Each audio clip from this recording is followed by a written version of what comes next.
ಕಡಲ ನಗರಿ ಮಂಗಳೂರಿನಲ್ಲಿ ಭಾರತೀಯ ಜೈನ್ ಮಿಲನ ವಲಯ 8ರಿಂದ ಆಯೋಜಿಸಲ್ಪಟ್ಟಂತಹ ಜಿನಭಜನಾ ಸ್ಪರ್ಧೆ ಸೀಸನ್ 9ರಲ್ಲಿ ನಾವೆಲ್ಲರೂ ಕೂಡ ಉಪಸ್ಥಿತರಿದ್ದೇವೆ.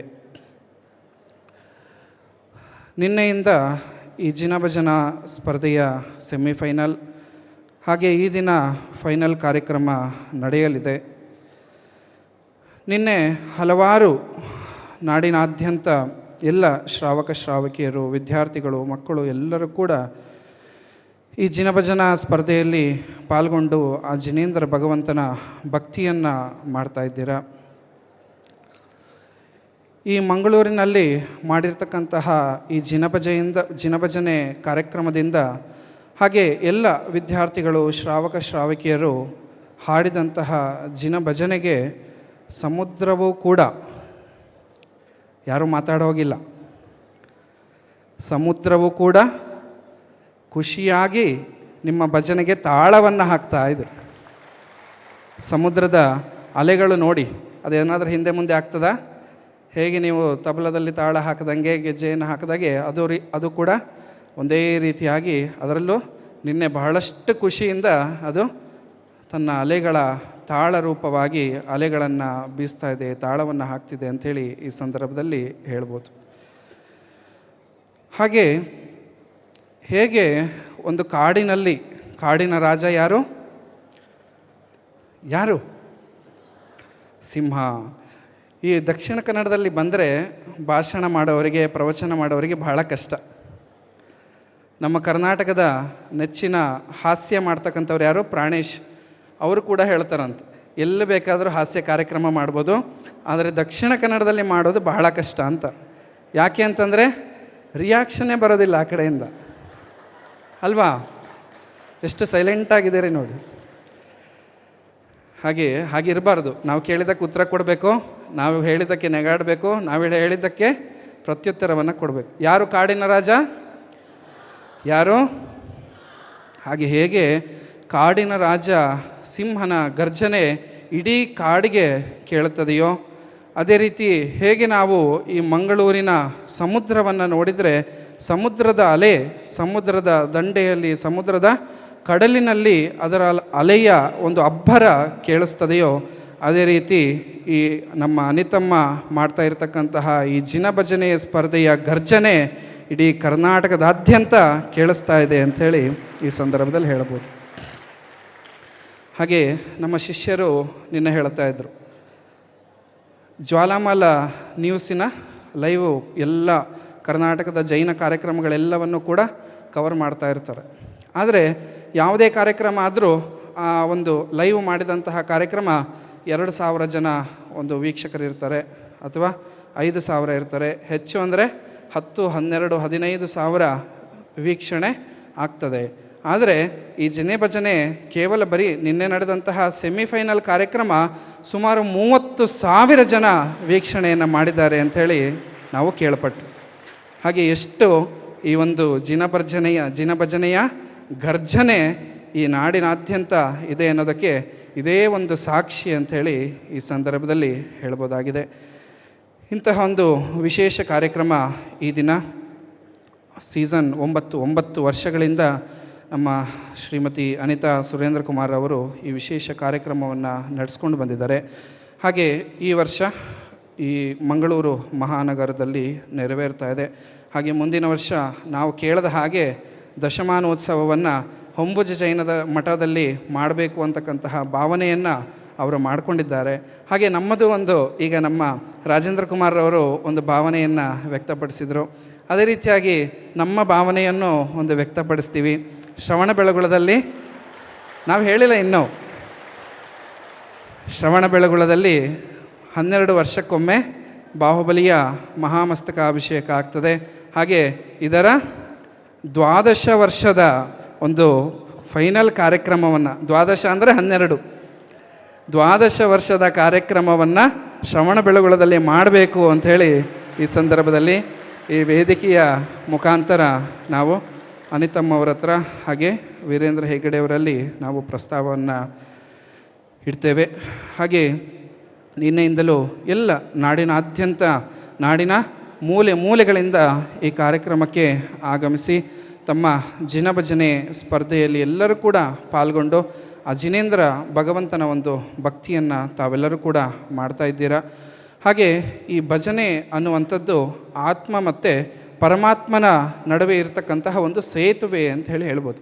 ಆತ್ಮನಿಂದ ಪರಮಾತ್ಮನಾಗೋದಕ್ಕೆ ಮಧ್ಯ ಒಂದು ಸೇತುವೆ ಭಜನೆಯ ಒಂದು ಮುಖಾಂತರ ನಾವೆಲ್ಲರೂ ಕೂಡ ನಮ್ಮ ಭಕ್ತಿಯಿಂದ, ಭಜನೆ ಅಂತಂದ್ರೇನು? ನಮ್ಮ ಭಕ್ತಿ, ಭಗವಂತನ ಪ್ರತಿ ಇರತಕ್ಕಂತಹ ನಮ್ಮ ಭಕ್ತಿಯೇ ಭಜನೆಯ ರೂಪವನ್ನು ಹೊಂದುತ್ತದೆ. ಹಾಗೆ ಈ ನಮ್ಮ ಭಜನೆ ಅಥವಾ ಭಕ್ತಿಯನ್ನು ನಾವೆಲ್ಲ ಏನು ಭಗವಂತನ ಪ್ರತಿ ಮಾಡ್ತೀವಿ, ಇದರಲ್ಲಿ ಯಾವುದೇ ಒಂದು ಅಪೇಕ್ಷೆಗಳಿರಬಾರ್ದು. ಏನೋ ಕ್ಯಾಮ್ರಾಮನ್ ಎಲ್ಲ ಯಾರ್ಯಾರು ಮಾತಾಡ್ತಾ ಇದ್ದಾರೆ ಅಂತ ಕವರ್ ಮಾಡ್ಕೊಳ್ಳಿ, ಆಯಿತಾ? ಯಾರ್ಯಾರು ಮಾತಾಡ್ತಾ ಇದ್ದಾರೆ, ಲಿಪ್ ಮೂಮೆಂಟ್ ಆಗ್ತಾಯಿದೆ, ಎಲ್ಲರದ್ದು ಕವರ್ ಮಾಡಿ ನಾಡಿನಾದ್ಯಂತ ಎಲ್ಲ ಜನಗಳು ನೋಡಿ. ಜಿನಭಜನೆ ಕಾರ್ಯಕ್ರಮದಲ್ಲಿ ಎಲ್ಲ ಸಭೆಯಲ್ಲಿ ಮಾತಾಡ್ತಾ ಕೂತಿದ್ದಾರೆ ಅಂಥೇಳಿ ಎಲ್ಲ ಗೊತ್ತಾಗಲಿ. ಹಾಗೆ ಯಾವತ್ತೂ ಕೂಡ ಜಿನೇಂದ್ರನ ಪ್ರತಿ ಭಕ್ತಿಯನ್ನು ಮಾಡುವಂತಹ ಸಂದರ್ಭದಲ್ಲಿ ಯಾವುದೇ ಅಪೇಕ್ಷೆಯನ್ನು ಇಡಬಾರ್ದು, ಯಾವುದೇ ಡಿಮ್ಯಾಂಡನ್ನು ಇಡಬಾರ್ದು ಅಲ್ವಾ? ನಾವು ಯಾವತ್ತೂ ಕೂಡ ಜೈನರು ಗುಣಗಳ ಆರಾಧಕರು. ಯಾವ ಆರಾಧಕರು?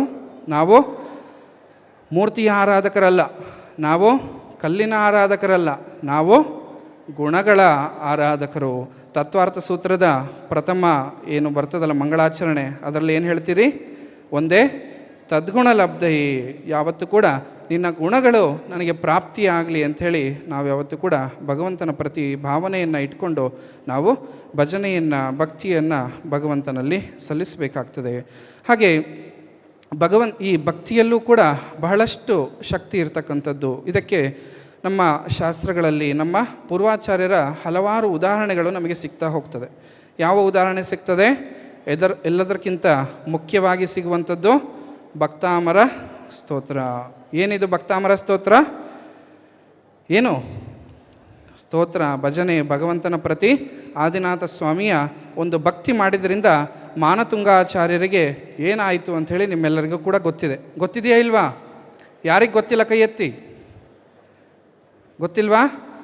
ಮಾನತುಂಗಾಚಾರ್ಯರಿಗೆ ಅರಸರು ಜೈಲಿಗೆ ಹಾಕದಂತಹ ಸಂದರ್ಭದಲ್ಲಿ ಅವರು ಆದಿನಾಥ ಸ್ವಾಮಿಯ ಭಕ್ತಿಯನ್ನು ಮಾಡಿದ ನಂತರ 48 ಕೋಣೆಗಳು, 48 ಬೀಗಗಳು ಎಲ್ಲವೂ ಕೂಡ ತೆರೆದು ಅವರಿಗೆ ಮುಕ್ತಿಯನ್ನು ಹೊಂದುತ್ತಾರೆ. ಇದು ಭಕ್ತಿಯಲ್ಲಿ ಇರ್ತಕ್ಕಂತಹ ಶಕ್ತಿ ಅಂಥೇಳಿ ನಾವು ಹೇಳ್ಬೋದು. ಅದೇ ರೀತಿಯಾಗಿ ಪೂಜ್ಯಪಾದಾಚಾರ್ಯರು ಎರಡನೆಯ ಉದಾಹರಣೆ. ಪೂಜ್ಯಪಾದಾಚಾರ್ಯರಿಗೆ 2 ಕಣ್ಣುಗಳು ದೃಷ್ಟಿ ಹೋಗಿರ್ತದೆ. ಆವಾಗ ಏನು ರಚನೆ ಮಾಡ್ತಾರೆ? ಶಾಂತ್ಯಾಷ್ಟಕ. ನ ಸ್ನೇಹಾಚರಣಂ ಪ್ರಯಾಂತಿ ಭಗವನ್.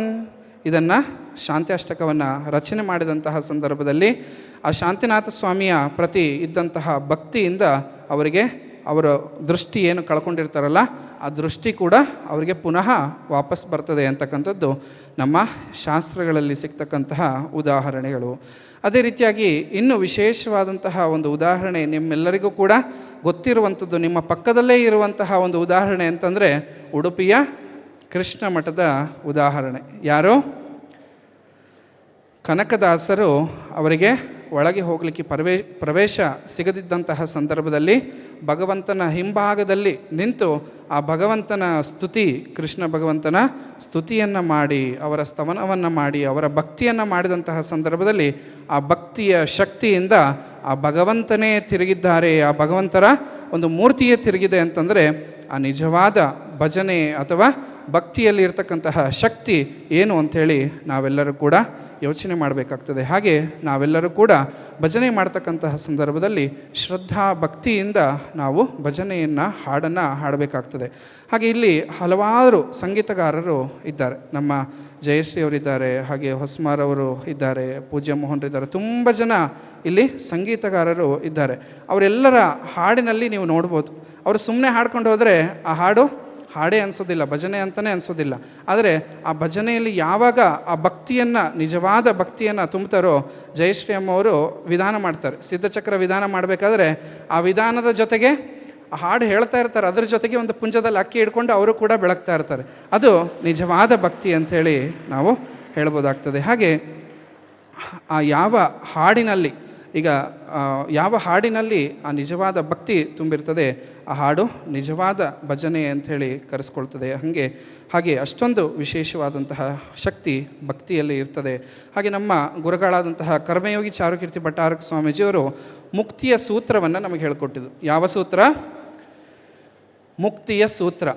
ಭಕ್ತಿಯಿಂದ ಶಕ್ತಿ, ಶಕ್ತಿಯಿಂದ ಯುಕ್ತಿ, ಯುಕ್ತಿಯಿಂದ ಮುಕ್ತಿ ಅಂಥೇಳಿ ನಮ್ಮ ಗುರುಗಳಾದಂತಹ ಕರ್ಮಯೋಗಿ ಚಾರುಕೀರ್ತಿ ಭಟ್ಟಾರಕ ಸ್ವಾಮೀಜಿಯವರು ಹೇಳಿದರು. ಏನು ಹೇಳಿ?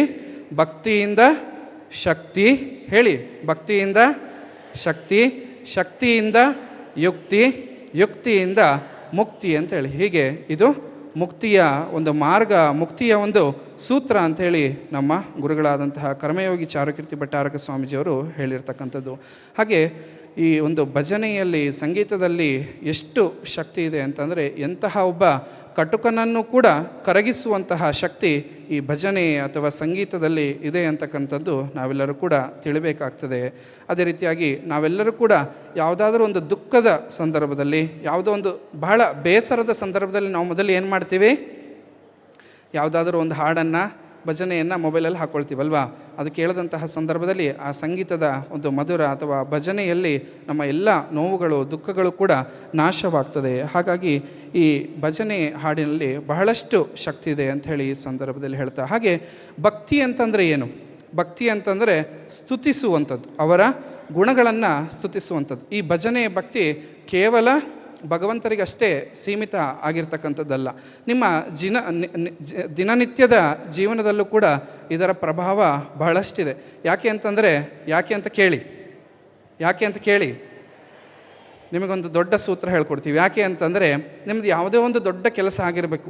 ಈಗ ಪಿ ಪಿ ಹೆಗಡೆಯವ್ರ ಹತ್ರ ನಿಮ್ಮ ಹತ್ರ ಯಾವುದೋ ಒಂದು ದೊಡ್ಡ ಕೇಸ್ ಇದೆ, ಕೆಲಸ ಆಗಬೇಕು ಅಂತಂದರೆ ಏನು ಮಾಡಬೇಕು? ಅವರ ಸ್ತುತಿಯನ್ನು ಮಾಡಬೇಕು. ಹೌದಾ? ಪಿ ಪಿ ಹೆಗಡೆಯವರು ನೀವು ಬಹಳ ದೊಡ್ಡ ಲಾಯರ್, ಅಂದರೆ ಉದಾಹರಣೆ ಕೊಡ್ತಾ ಇದ್ದೀವಿ ನಾವು. ಪಿ ಪಿ ಹೆಗಡೆಯವರು ನೀವು ಬಹಳ ದೊಡ್ಡ ಲಾಯರು, ನೀವು ನಮ್ಮ ಜೈನ ಸಮಾಜಕ್ಕೆ ಹೆಮ್ಮೆ, ನೀವು ನಮ್ಮ ಜೈನ ಸಮಾಜಕ್ಕೆ ಗೌರವ ಅಂಥೇಳಿ ಅವರ ಸ್ತುತಿಗಳನ್ನು, ಅವರ ಗುಣಗಳನ್ನು ಹಾಡಿದರೆ ಏನು ಮಾಡ್ತಾರೆ? ನಿಮ್ಮ ಕೇಸನ್ನು ಬೇಗ ಫೈಲನ್ನು ಮೇಲಿಟ್ಕೊಳ್ತಾರೆ, ಬೇಗ ಅದನ್ನು ಸ್ಟಡಿ ಮಾಡಿ ಅದಕ್ಕೆ ಬೇಗ ತೀರ್ಪನ್ನು ಕೊಡ್ತಾರೆ. ಹೌದಾ ಅಲ್ವಾ? ಹಾಗೆ ನಿಮ್ಮ ದಿನನಿತ್ಯದ ಜೀವನದಲ್ಲಿ ನಿಮ್ಮ ಯಾವುದೇ ಕೆಲಸ ಆಗಬೇಕು ಅಂದರೂ ಕೂಡ ಅವರ ಸ್ತುತಿಯನ್ನು ಮಾಡಿದರೆ, ಅವರನ್ನು ಹಾಡಿ ಹೊಗಳಿದರೆ, ನೀವೇ ಎಲ್ಲ ಅಂತ ಹೇಳಿಬಿಟ್ರೆ ಏನಾಗ್ತದೆ? ನಿಮ್ಮ ಎಲ್ಲ ಕೆಲಸಗಳು ಕೂಡ ಬೇಗ ಆಗ್ತಾ ಹೋಗ್ತದೆ. ಹಾಗೆ ಈ ಭಕ್ತಿಯಲ್ಲಿ, ಹಾಗೆ ಸ್ತುತಿಯಲ್ಲಿ ಎಷ್ಟು ಶಕ್ತಿ ಇದೆ ನೋಡಿ. ಕೇವಲ ದೇವರಿಗಷ್ಟೇ ಸೀಮಿತ ಅಲ್ಲ, ನಿಮ್ಮ ದಿನನಿತ್ಯದ ಜೀವನದಲ್ಲೂ ಕೂಡ ಈ ಭಕ್ತಿ ಅಥವಾ ಸ್ತುತಿಗೆ ಇರತಕ್ಕಂತಹ ಶಕ್ತಿ ಅಪಾರವಾದಂಥದ್ದು. ಹಾಗೆ ಈ ಭಜನೆಯನ್ನು ಮಾಡ್ತಕ್ಕಂತಹ ಸಂದರ್ಭದಲ್ಲಿ ನಾವು ಯಾವತ್ತೂ ಕೂಡ ನಮ್ಮ ಆಮ್ನಾಯವನ್ನು ಬಿಟ್ಕೊಡ್ಬಾರ್ದು. ಆಮ್ನಾಯ ಅಂದರೆ ಏನು ಗೊತ್ತಾ? ಒಂದು ರೂಲ್ಸು ರೆಗ್ಯುಲೇಷನ್ಸ್ ಅಂತ ಇರ್ತದೆ. ಹಾಗೆ ಯಾವುದೇ ಒಂದು ಹಾಡಬೇಕಾದ್ರೆ ಅದಕ್ಕೆ ಆದಂತಹ ಒಂದು ದಾಟಿ, ಅದಕ್ಕೆ ಆದಂತಹ ಒಂದು ಆಮ್ನಾಯ ಅಂತ ಇರ್ತದೆ. ಇದು ನಮ್ಮ ಸ್ವಾಮೀಜಿಯವರು ಯಾವಾಗಲೂ ಕೂಡ ಹೇಳ್ತಿದ್ರು, ಯಾವತ್ತೇ ಹಾಡಬೇಕಾದರೂ ಆಮ್ನಾಯವನ್ನು ಬಿಟ್ಟು ಹಾಡಬಾರ್ದು ಅಂಥೇಳಿ. ಇದಕ್ಕೆ ಒಂದು ಉದಾಹರಣೆಯನ್ನು ಸ್ವಾಮೀಜಿಯವರೇ ಕೊಟ್ಟಿದ್ದರು. ಅದು ಏನು ಅಂತಂದರೆ, ನಾವೆಲ್ಲರೂ ಕೂಡ ಅಭಿಷೇಕ ಮಾಡ್ತಕ್ಕಂಥ ಸಂದರ್ಭದಲ್ಲಿ ಒಂದು ಮಂತ್ರವನ್ನು ಹೇಳ್ತೀವಿ. ಏನು ಹೇಳ್ತೀವಿ? ಓಂ ಹ್ರೀಂ ಶ್ರೀಂ ಕ್ಲೀಂ ಐಂ ಅರ್ಹಂ ವಂ ಮಂ ಹಂ ಸಂ ತಂ ಪಂ. ಇದು ಹೇಳ್ತೀವ ಇಲ್ವಾ? ಇದು ಸರಿನಾ ತಪ್ಪಾ?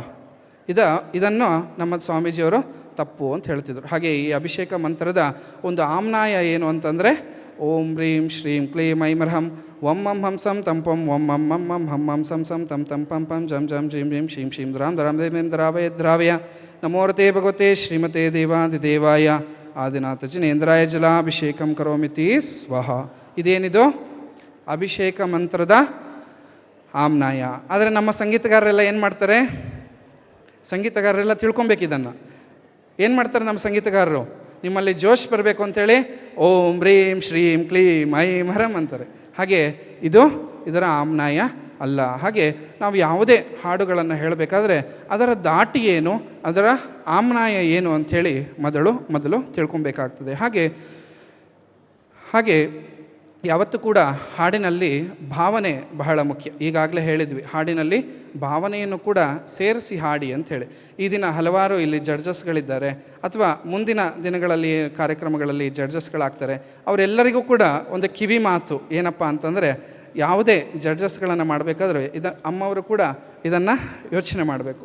ಇದರಲ್ಲಿ ಒಂದು 10 ಮಾರ್ಕ್ಸ್ ಇಟ್ಟಿದ್ದೀರಿ ಅಂತಂದರೆ ಅದರಲ್ಲಿ ಎಲ್ಲದಕ್ಕೂ ಕೂಡ ಡಿವೈಡ್ ಮಾಡಬೇಕು. ಒಂದು ಸಾಹಿತ್ಯಕ್ಕೂ ಕೂಡ ಒಂದು ಮಾರ್ಕ್ಸ್ ಇಡಬೇಕು. ನೀವಿಲ್ಲಿ ಬರೀ ಸಂಗೀತದವರನ್ನು ಅಷ್ಟೇ ಇಡ್ತೀರಾ.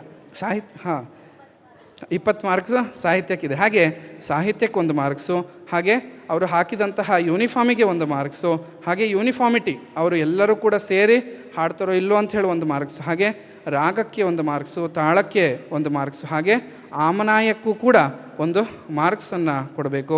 ಅದರ ಜೊತೆಗೆ ಮುಖದಲ್ಲಿ ನೆಗು ಇದೆಯಾ ಅನ್ನೋದಕ್ಕೂ ಕೂಡ ಒಂದು ಮಾರ್ಕ್ಸನ್ನು ಕೊಡಬೇಕಾಗ್ತದೆ.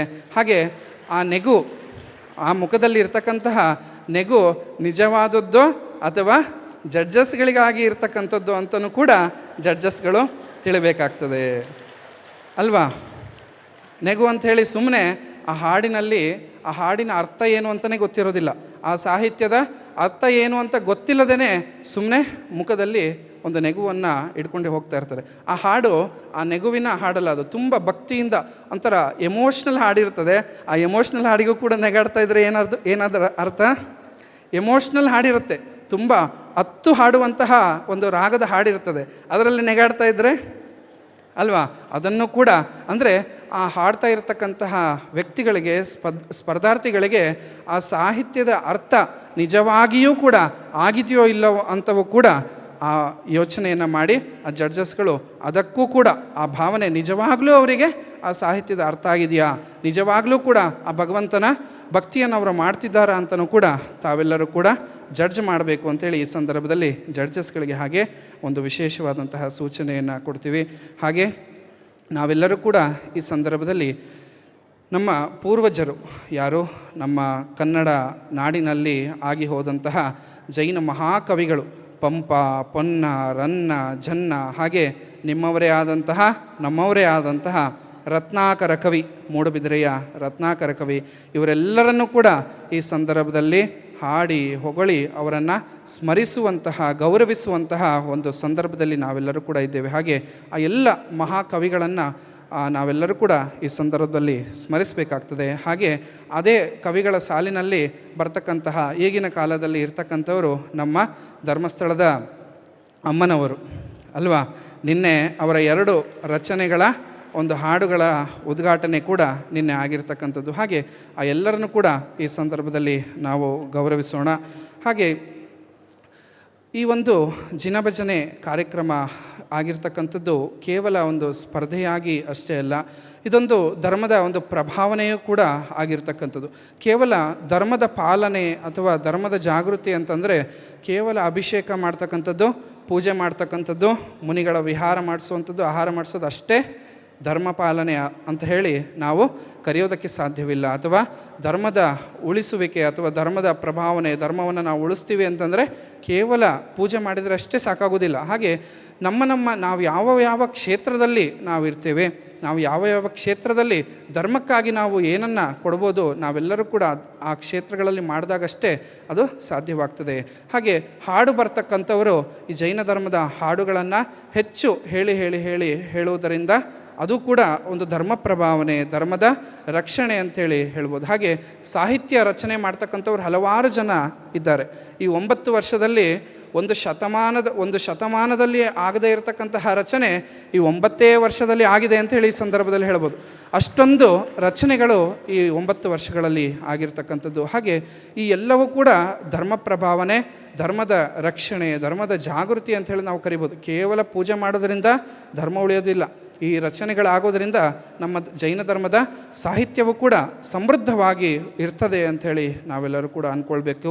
ಹಾಗೆ ಯಾರ್ಯಾರು ಯಾವ್ಯಾವ ಕ್ಷೇತ್ರದಲ್ಲಿದ್ದೀರಿ, ಯುವಕರು ನಮ್ಮ ಸುರೇಂದ್ರಣ್ಣನವರ ಅಳಿಯ ಮತ್ತು ದರ್ಶನ್ ಅವರೆಲ್ಲ ನೋಡಿದರೆ ಬಹಳ ಹೆಮ್ಮೆ ಆಗ್ತದೆ ನಮಗೆ.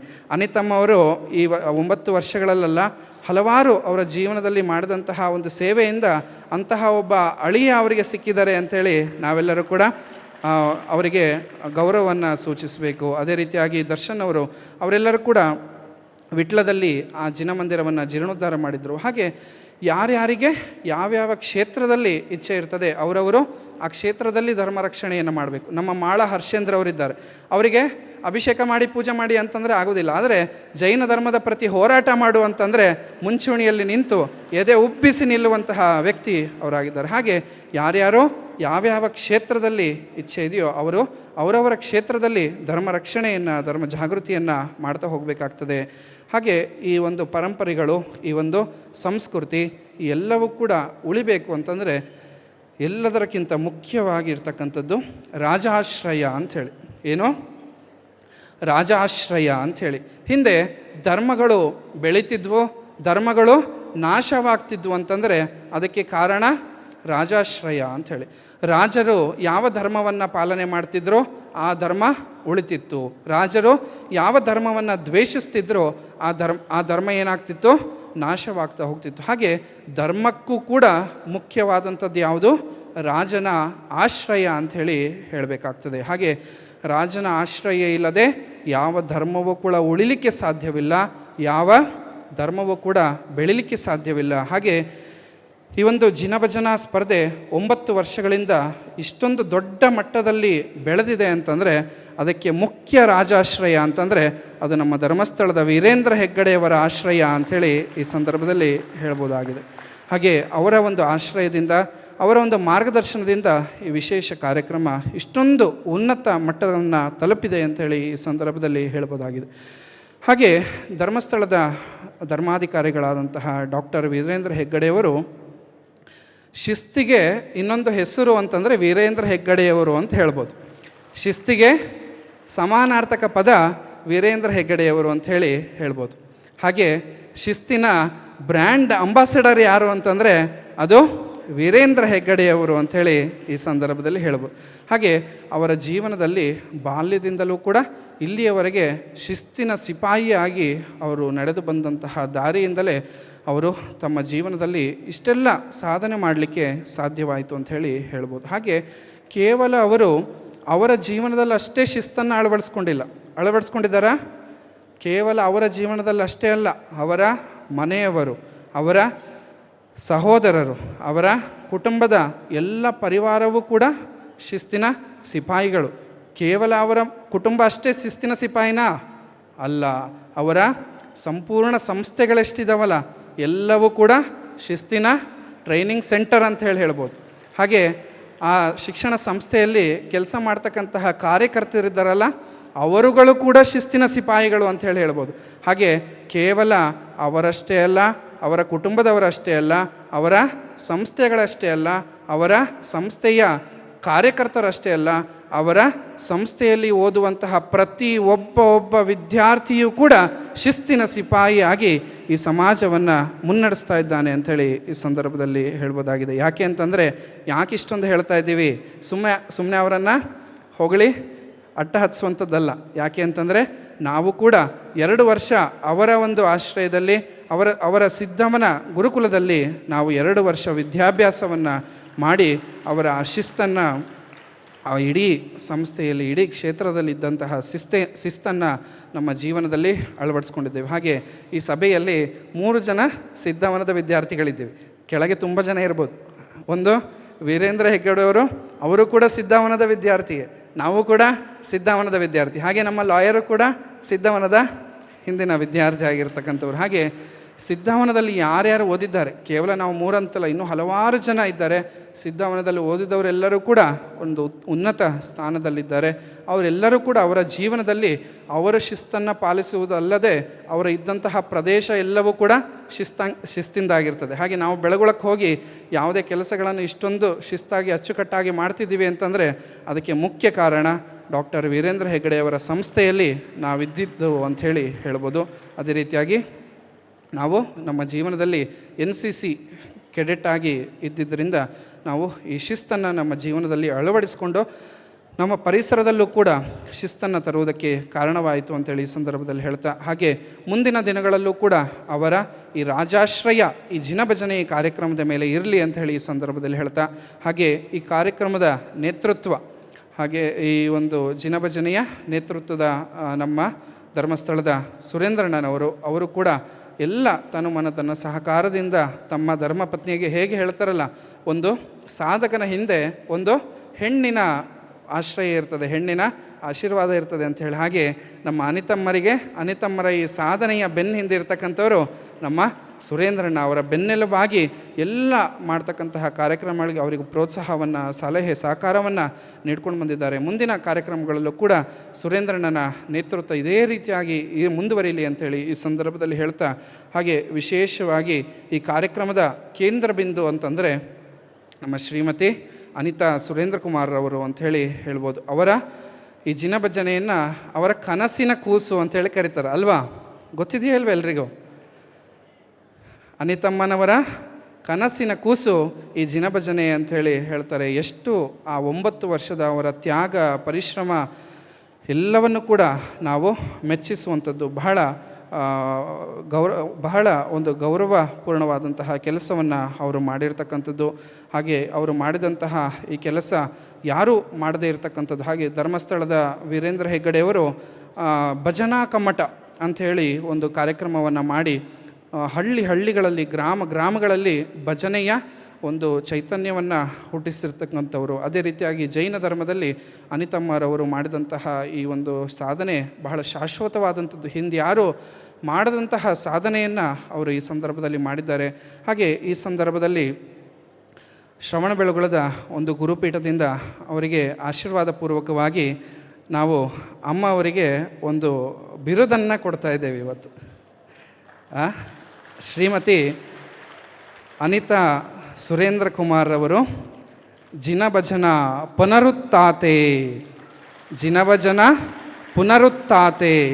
ಎಲ್ಲರೂ ಹೇಳಿ, ಶ್ರೀಮತಿ ಅನಿತಾ ಸುರೇಂದ್ರ ಕುಮಾರ್ ಜಿನಭಜನ ಪುನರುತ್ತಾತೆ. ಹಾಗೆ ಈ ಜಿನಭಜನೆಯನ್ನು, ಈ ಪರಂಪರೆಯನ್ನು ಪುನರುದ್ಧಾರ ಮಾಡಿದಂಥವರು ನಮ್ಮ ಅನಿತಮ್ಮರವರು. ಹಾಗಾಗಿ ಅವರಿಗೆ ಶ್ರವಣಬೆಳಗೊಳದ ಗುರುಪೀಠದಿಂದ ಜಿನಭಜನ ಪುನರುತ್ತಾತೆ ಅನ್ನುವಂತಹ ಒಂದು ಬಿರುದನ್ನು ನೀಡಿ ಈ ಸಂದರ್ಭದಲ್ಲಿ ಅವರಿಗೆ ಗೌರವವನ್ನು ಸಲ್ಲಿಸುತ್ತಾ, ಹಾಗೆ ಈ ಒಂದು ಕಾರ್ಯಕ್ರಮದಲ್ಲಿ ಎಲ್ಲರೂ ಕೂಡ ಸಹಕಾರವನ್ನು ನೀಡಿದ್ದಾರೆ. ಕೇವಲ ಅವರಷ್ಟೇ ಅಲ್ಲ, ಅವರ ಇಡೀ ಕುಟುಂಬ ವರ್ಗದವರು. ಇದಕ್ಕೆ ಮುಖ್ಯ ಪ್ರೇರಣೆ, ಮಾರ್ಗದರ್ಶನ ನಮ್ಮ ಹೇಮಾವತಿ ಅಮ್ಮರವರು. ಅವರು ಕೂಡ ಅವರ ಸಂಪೂರ್ಣ ಮಾರ್ಗದರ್ಶನವನ್ನು ನೀಡಿ ಈ ಕಾರ್ಯಕ್ರಮವನ್ನು ಯಶಸ್ವಿಗೊಳಿಸಿದ್ದಾರೆ. ಅದೇ ರೀತಿಯಾಗಿ ಹೆಗಡೆಯವರ ಪುತ್ರಿಯಾದಂತಹ ಶ್ರದ್ಧಾ ಜೈನ್ರವರು, ಅವರು ಕೂಡ ತಮ್ಮದೇ ಕಾರ್ಯಕ್ರಮ ಅಂಥೇಳಿ ಮನೆ ಮಠ ಎಲ್ಲವನ್ನು ಬಿಟ್ಟು ಈ ಕಾರ್ಯಕ್ರಮಕ್ಕೆ ತಮ್ಮದೇ ಆದಂತಹ ಒಂದು ಯೋಗದಾನವನ್ನು ನೀಡಿದ್ದಾರೆ. ಅವರಿಗೂ ಕೂಡ ಈ ಸಂದರ್ಭದಲ್ಲಿ ಆಶೀರ್ವಾದವನ್ನು ಸಲ್ಲಿಸ್ತಾ, ಹಾಗೆ ಈ ಕಾರ್ಯಕ್ರಮದ ಹಿಂಭಾಗದಲ್ಲಿ ಬಹಳಷ್ಟು ಕೈಗಳು ಕೆಲಸ ಮಾಡಿದ್ದಾವೆ. ಇಲ್ಲಿ ಎದುರುಗಡೆ ನಮ್ಮನ್ನಷ್ಟೇ ಕರೆಸಿ ಸನ್ಮಾನವನ್ನು ಮಾಡಿಸ್ತಾರೆ. ಆದರೆ ಈ ಕಾರ್ಯಕ್ರಮ ಇಷ್ಟೊಂದು ಭವ್ಯವಾಗಿ ಆಗಲಿಕ್ಕೆ ಹಲವಾರು ಜನರ ಒಂದು ಕಾರಣೀಕರ್ತರಿದ್ದಾರೆ. ಅದರಲ್ಲಿ ವಿಶೇಷವಾಗಿ ಶ್ರದ್ಧಮ್ಮ ಅವರು, ಹಾಗೆ ಅಜಿತ್ ಸರ್ ಅವರು, ಹಾಗೆ ವಿಲಾಸ್ರವರು, ಜೀತು, ಹಾಗೆ ಅನಿತಾ ವಾಸುದೇವ್ ಅವರು, ಇವರೆಲ್ಲರೂ ಕೂಡ ಕಾಣದ ಕೈಗಳು, ಹಿಂದಿನಿಂದ ಇದ್ದು ಎಲ್ಲ ಕೆಲಸವನ್ನು ಮಾಡ್ತಕ್ಕಂಥವ್ರು. ಈ ಎಲ್ಲ ಕಾಣದ ಕೈಗಳಿಗೆ ಜೋರಾದ ಚಪ್ಪಾಳೆಗಳನ್ನು ತಟ್ಟಿ ಅವರಿಗೆ ಗೌರವ ಅಭಿನಂದನೆಯನ್ನು ಈ ಸಂದರ್ಭದಲ್ಲಿ ಸಲ್ಲಿಸಬೇಕು ಅಂಥೇಳಿ ಕೇಳ್ಕೊಳ್ತಾ, ಹಾಗೆ ಈ ದಿನ ವಿಶೇಷವಾಗಿ ಅನಿತಮ್ಮರವರಿಗೆ ನಾವು ಕೊಟ್ಟಂತಹ ಬಿರುದು ಅವರಿಗೆ ಗೌರವ ಅಲ್ಲ, ಅವರಿಗೆ ಶ್ರವಣಬೆಳಗೊಳದ ಪೀಠದಿಂದ ಕೊಟ್ಟಂತಹ ಬಿರುದು ಅವರಿಗೆ ಗೌರವ ಅಲ್ಲ. ನಿನ್ನೆ ನಾವು ಹಲವಾರು ಕಾರ್ಯಕ್ರಮಗಳನ್ನು ಕೇಳ್ಪಟ್ವಿ. ಹಲವಾರು ಯುವಕರು ಈ ಕಾರ್ಯಕ್ರಮದಲ್ಲಿ ಪಾಲ್ಗೊಂಡಿದ್ದಾರೆ ಅಂತ. ಭಜನೆ ಅಂತಂದರೆ ಮಹಿಳೆಯರೇ ಹಿಂದುಳಿದು ಬಿಟ್ಟಿದ್ದಾರೆ. ಭಜನೆ ಅಂತಂದರೆ ಮಹಿಳೆಯರೇ ಹಿಂದುಳಿದಂತಹ ಈ ಸಂದರ್ಭದಲ್ಲಿ ಯುವಕರು ಹಲವಾರು ಒಂದು ಟೀಮ್ಗಳು, ಸಂಘಗಳು ನಿನ್ನೆ ಹಾಡು ಹೇಳಿದ್ದಾವೆ ಅಂತಂದರೆ ಇದೇ ಅನಿತಮ್ಮರವರ ಒಂದು ಕಿರೀಟ ಅಂಥೇಳಿ ಈ ಸಂದರ್ಭದಲ್ಲಿ ಹೇಳ್ಬೋದು. ಅವರಿಗೆ ಇದಕ್ಕಿಂತ ದೊಡ್ಡ ಸಾಧನೆ, ಇದಕ್ಕಿಂತ ದೊಡ್ಡ ಗೌರವ, ಸನ್ಮಾನ, ಸತ್ಕಾರ ಬೇರೊಂದಿಲ್ಲ. ಅವರಿಗೆ ಯಾರೇ ಶಾಲು ಹೊದಿಸ್ಲಿ, ಹಾರ ಹೊದಿಸ್ಲಿ, ಅವರಿಗೆ ಯಾವುದೂ ಕೂಡ ಗೌರವವಲ್ಲ. ಆದರೆ ಏನು ಯುವಕರು ಕೂಡ, ಮಹಿಳೆಯರಿಂದ ಹಿಡಿದು ಯುವಕರು, ಪುರುಷರು, ಹಾಗೆ ಮಕ್ಕಳು ಎಲ್ಲರೂ ಕೂಡ ಸೇರಿ ಈ ಕಾರ್ಯಕ್ರಮದಲ್ಲಿ ಪಾಲ್ಗೊಂಡಿರ್ತಕ್ಕಂಥದ್ದು ಅವರು ಏನು ಆ ಉದ್ದೇಶ ನಿಜವಾಗಲೂ ಕೂಡ ಸಾರ್ಥಕವಾಗಿದೆ. ಆ ಸಾರ್ಥಕತೆಯೇ ಅವರ ಶಿರದ ಮೇಲಿರುವಂತಹ ಕಿರೀಟ ಅಂಥೇಳಿ ಈ ಸಂದರ್ಭದಲ್ಲಿ ಹೇಳ್ತಾ, ಅವರಿಗೆ ಮುಂದೆ ಇದೇ ರೀತಿಯಾಗಿ ಜಿನಭಜನ ಕಾರ್ಯಕ್ರಮ ಯಶಸ್ವಿ ಆಗ್ತಾ ಹೋಗಲಿ. ಹಾಗೆ ಮುಂದೆ ಅವರಿಂದ ಇನ್ನೂ ಹಲವಾರು ಕಾರ್ಯಕ್ರಮಗಳಾಗಲಿ. ಹಿಂದೆ ನಮ್ಮ ಜೈನ ಧರ್ಮದ ಸಂಗೀತಗಾರರಿಗೆ, ಹಾಡುವಂಥವರಿಗೆ ಒಂದು ವೇದಿಕೆ ಇರಲಿಲ್ಲ. ಅವರು ಇಂತಹ ಒಂದು ಶ್ರೇಷ್ಠ ವೇದಿಕೆಯನ್ನು ಕಲ್ಪಿಸ್ಕೊಟ್ಟಿದ್ದಾರೆ. ಹಾಗೆ ಮುಂದಿನ ದಿನಗಳಲ್ಲಿ ಇನ್ನೂ ಹಲವಾರು ಕಲಾವಿದರ ಒಂದು ಒಂದು ಪ್ರೋತ್ಸಾಹ ಅವರಿಂದ ಆಗಲಿ. ಕೇವಲ ಸಂಗೀತಗಾರರಿಗಷ್ಟೇ ಈಗಾಗಿದೆ. ಮುಂದಿನ ದಿನಗಳಲ್ಲಿ ಎಲ್ಲ ರೀತಿಯಾದಂಥ ಕಲಾವಿದರು, ನೃತ್ಯ ಮಾಡ್ತಕ್ಕಂಥವರು, ಕಲೆ ಇರ್ತಕ್ಕಂಥವ್ರು, ಚಿತ್ರಕಲೆ ಇರ್ತಕ್ಕಂಥ ಎಲ್ಲರಿಗೂ ಕೂಡ ನಿಮ್ಮಿಂದ ಸಲಹೆ, ಸಹಕಾರ, ಮಾರ್ಗದರ್ಶನ, ವೇದಿಕೆಗಳು ಸಿಗುವಂತೆ ಆಗಲಿ ಅಂಥೇಳಿ ಈ ಸಂದರ್ಭದಲ್ಲಿ ಆಶೀರ್ವದಿಸ್ತಾ, ಆಗಮಿಸಿದಂತಹ ಎಲ್ಲ ಶ್ರಾವಕ ಶ್ರಾವಕಿಯರು ತಾವೆಲ್ಲರೂ ಕೂಡ ಆ ಜಿನಭಜನೆಯನ್ನು ಕೇಳಿ ನಿಮ್ಮ ಜೀವನ ಸಾರ್ಥಕವಾಗಿದೆ ಅಂಥೇಳಿ ಈ ಸಂದರ್ಭದಲ್ಲಿ ಅಂದ್ಕೊಳ್ತಾ, ಹಾಗೆ ಈ ದಿನದ ಕಾರ್ಯಕ್ರಮವು ಕೂಡ ವೀಕ್ಷಣೆಯನ್ನು ಮಾಡಿ, ಹಾಗೆ ಮುಂದೆ ಯಾವುದೇ ಜಿನಭಜನೆಯ ಕಾರ್ಯಕ್ರಮಗಳಾದರೂ ಕೂಡ ಎಲ್ಲ ನಾಡಿನ ಶ್ರಾವಕ ಶ್ರಾವಕಿಯರು ತನು ಮನತನ ಸಹಕಾರವನ್ನು ಹೆಚ್ಚಿನ ಮಟ್ಟದಲ್ಲಿ ನೀಡಿ ಅಂಥೇಳಿ ಈ ಸಂದರ್ಭದಲ್ಲಿ ಹೇಳ್ತಾ, ಎಲ್ಲ ವಿದ್ಯಾರ್ಥಿಗಳು, ಸ್ಪರ್ಧಾರ್ಥಿಗಳು, ಶ್ರಾವಕ ಶ್ರಾವಕಿಯರು ಎಲ್ಲರ ಈ ಫೈನಲ್ ಕಾರ್ಯಕ್ರಮ ಎಲ್ಲರಿಗೂ ಕೂಡ ಆಲ್ ದ ಬೆಸ್ಟನ್ನು ಈ ಸಂದರ್ಭದಲ್ಲಿ ಹೇಳ್ತಾ, ಎಲ್ಲರೂ ಕೂಡ ಚೆನ್ನಾಗಿ ಅಚ್ಚುಕಟ್ಟಾಗಿ ಖುಷಿಯಾಗಿ ಆಮ್ನಾಯಬದ್ಧವಾಗಿ ಎಲ್ಲರೂ ಕೂಡ ಹಾಡಿ ಅಂಥೇಳಿ ಈ ಸಂದರ್ಭದಲ್ಲಿ ಹೇಳ್ತಾ, ಎಲ್ಲರಿಗೂ ಕೂಡ ನಿಮ್ಮೆಲ್ಲರ ಜೀವನ ಮಂಗಲಮಯವಾಗಿರಲಿ, ಸುಖಮಯವಾಗಿರಲಿ, ಸಂತೋಷಮಯ, ಧರ್ಮಮಯ, ಮೋಕ್ಷಮಯವಾಗಿರಲಿ ಅಂಥೇಳಿ ಮಂಗಳ ಆಶೀರ್ವಾದವನ್ನು ದಯಪಾಲಿಸಿ ಮಾತಿಗೆ ವಿರಾಮವನ್ನು ಕೊಡ್ತೀವಿ. ಓಂ ನಮಃ.